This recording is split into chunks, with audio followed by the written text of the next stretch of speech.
first thing people notice about me is my hands. They're old hands, thick-knuckled, scar-lined, steady in a way only time can teach. I'm Grandpa Ned, and those hands built half the furniture in my town and mended the other half after life tried to break it.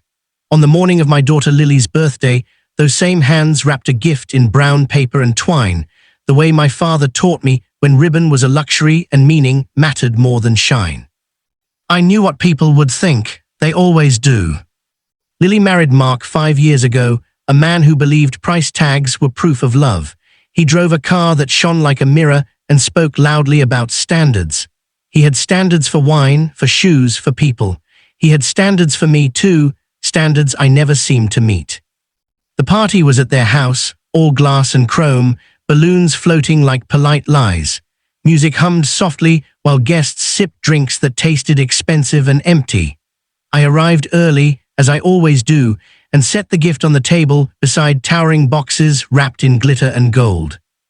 "Dad," Lily hugged me, the way she used to when she was little, arms tight, heart closer. For a moment, the years peeled back. "You ready for your surprise?" I asked. She laughed. "From you, always." Mark appeared then, crisp smile, crisp shirt. His eyes flicked to the brown paper parcel. Something like irritation crossed his face, quick and practiced. "What's that?" he asked. "Something I made," I said. He nodded, the way people do when they've already decided not to care. When it came time for gifts, Lily sat on the couch, glowing. Boxes were opened, jewelry sparkled. A designer bag drew applause, then Lily reached for mine. "Dad's gift," she said bright. Mark sighed, "Sure." She untied the twine and unfolded the paper. Inside was a small wooden box, hand-carved, smooth as river stone. On the lid, I had carved a sunflower, her favorite since she was 7, its petals curling outward, patient and proud. Lily gasped, "Dad, it's beautiful." Mark took it from her hands. He turned it over, tapping it with a fingernail as if listening for value. "What is this?" he said. "A keepsake box," I replied, "for letters, jewelry, memories." He laughed short, sharp. "You made this?"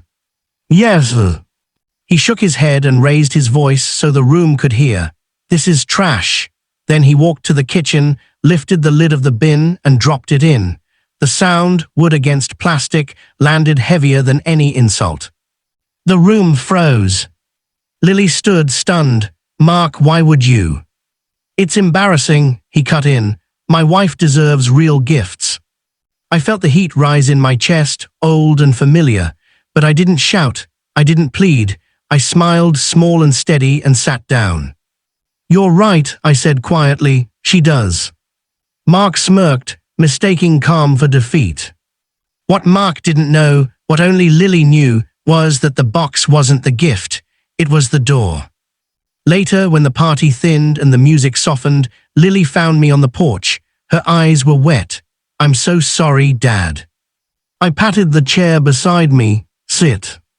"I don't understand him," she said. "He can be so cruel." I nodded. "People show you who they are when they think it doesn't matter." She swallowed. "What was inside the box?"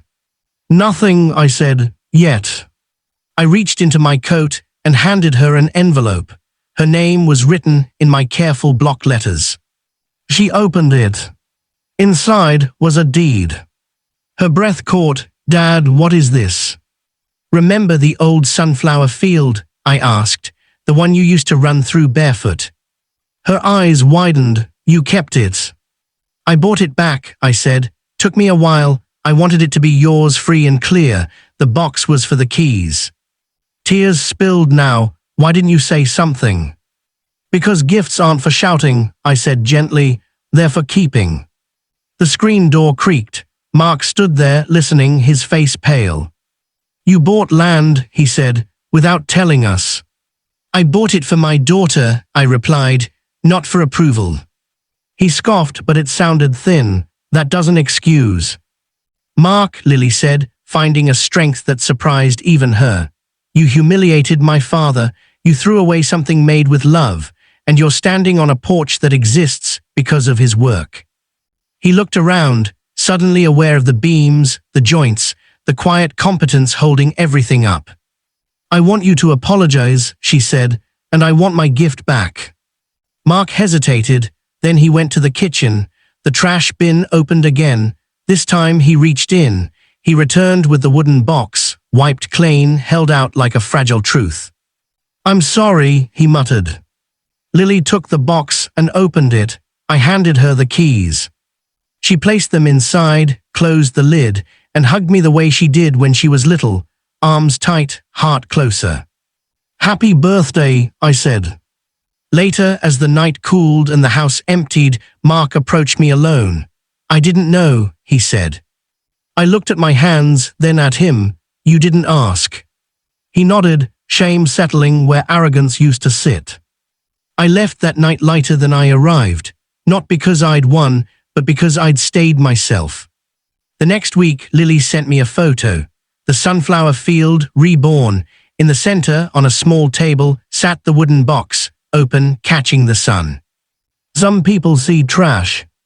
Others see the hands that made it, and the love that never learned how to be loud.